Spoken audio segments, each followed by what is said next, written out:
much of a say do you have in the sort of places that you perform at? I mean, do you like smaller venues? I mean, I'm saying this is small, but it's smaller in comparison to some of the places you could have played. Yeah, I thought I liked smaller venues because I was scared to get into a big venue, and I hate that stadium kind of situation like you get in America, and I think it can kind of ruin your music too, because you're just playing for all these 18-year-old boys who are going, all right, rock and roll, you know, and like that's kind of really demoralizing when they like you, you know, because you wonder, well, where am I at then if that's what my audience is? So I like to play in places where I think I would like to go myself, and the ideal place are these really big ballrooms that can accommodate, I don't know, 8,000 people maybe, that you are seated up along, you know, around the outside in balconies, and then you can stand on the floor. If you want to sit down, you can go sit down. In other words, what they call festival seating over here, and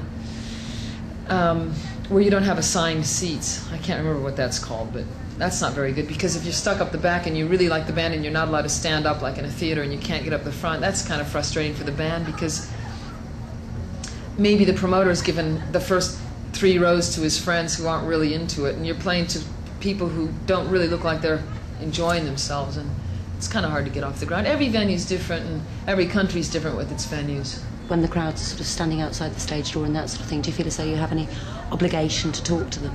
Yeah, I feel that I want to talk to them like after a show or before a show, but then sometimes it's impossible because it's just too much of a madhouse, and if you're knackered or something, you can't. When we started this tour in Hawaii 3 months ago, I'd stay backstage for an hour and a half and I would just talk to everybody, and we'd chat to them, and you know, just whatever, and get really friendly, and that was a lot of fun. But after 3 months, you know, just enough is enough, you know, and basically you get a lot of people saying kind of the same thing, and they want to talk about you, and you know, you want to hear something else,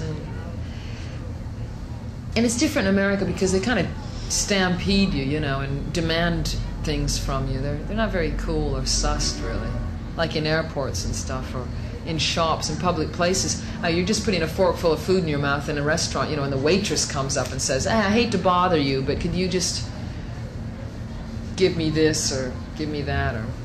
And then sometimes you get a little bit fed up with that, but you shouldn't get fed up with it. You have to understand the nature of your job, and then some people are real nice. And you said the Pretenders will go on and on, you'll sort of carry on. How long do you think you'll go on for? I mean, is it going to be forever? I don't know, as long as we want to, I guess. As long as anyone still wants to see us or hear us, and as long as we have any ideas. And, well, no, as long as we have any ideas, even if they don't want to see us and hear us, we can still go in the studio and if no one wants us to record anymore, we can't even do that, we can still go in and play together. So we're kind of unstoppable in that respect.